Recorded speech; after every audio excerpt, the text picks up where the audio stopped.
ভবিষ্যতে যে কোনো চ্যালেঞ্জ মোকাবিলায় সেনাবাহিনীকে প্রস্তুত রাখা হবে বলে জানিয়েছেন নবনিযুক্ত সেনা প্রধান জেনারেল ওয়াকারুজ্জামান। দুপুরে নতুন সেনা প্রধান হিসেবে দায়িত্ব নেওয়ার পর সেনা সদর দপ্তরে একথা বলেন তিনি। কারো উস্কানিতে পা দিবে না সেনাবাহিনী এমনটি জানিয়ে তিনি বলেন, মিয়ানমারের সঙ্গে রোহিঙ্গা ছাড়া কোনো ইস্যু নেই। এর আগে বিদায়ী সেনা প্রধানের কাছ থেকে দায়িত্ব বুঝে নেন তিনি। বিস্তারিত বিলাল হোসেনের রিপোর্টে। সামরিক রীতিতে ফুল সজ্জিত খোলা জিপে এভাবেই শ্রদ্ধা আর ভালোবাসায় বিদায় জানানো হয় জেনারেল এসএম শফিউদ্দিন আহমেদকে। পূর্ণ সামরিক রীতি অনুযায়ী তাকে ফুলেল সজ্জিত গাড়িতে করে রশি টেনে সেনা সদর দপ্তর পার করে দেয়া হয়। এ সময় ফুল দিয়ে বিদায় জানান সেনা সদস্যরা।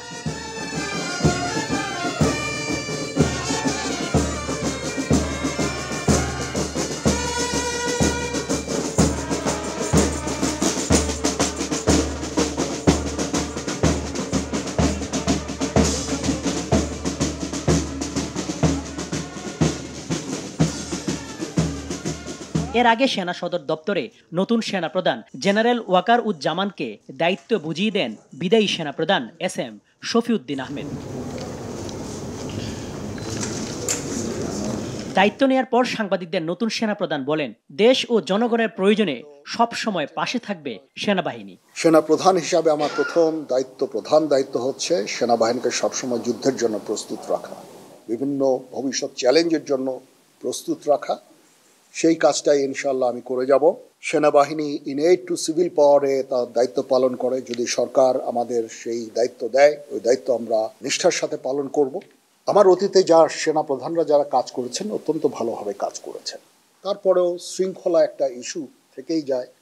সেনাবাহিনীকে সবসময় সুশৃঙ্খল রাখতে আমি কাজ করে যাব। দেশ জাতি গঠনে যখনই কোনো কাজে আমাদের নিয়োগ দেওয়া হবে সেই কাজগুলো আমরা করব। মিয়ানমার সীমান্তে চলমান ইস্যুতে সেনাবাহিনী প্রস্তুত আছে জানিয়ে তিনি বলেন, কারো উস্কানিতে পা দিবে না তার বাহিনী। অ্যাগ্রেসিভ কোনো কিছু করবে আমি বেসিক্যালি মনে করি না। তারপরেও আমাদের সেনাবাহিনী সব সময় এই প্রস্তুত আছে। ইন ডুইং সো আমরা কোনো ধরনের প্রভোকেশন আমরা করি না। মায়ানমারের সাথে আমাদের রোহিঙ্গা ইস্যু ছাড়া there is no other issue. আমরা চাই যে তারা এই রোহিঙ্গাদের ফেরত নিয়ে যাক।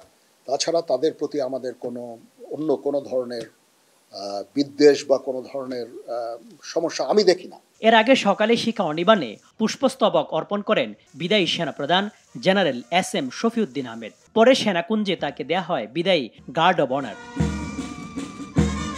বিলাল হোসেন, RTV, ঢাকা।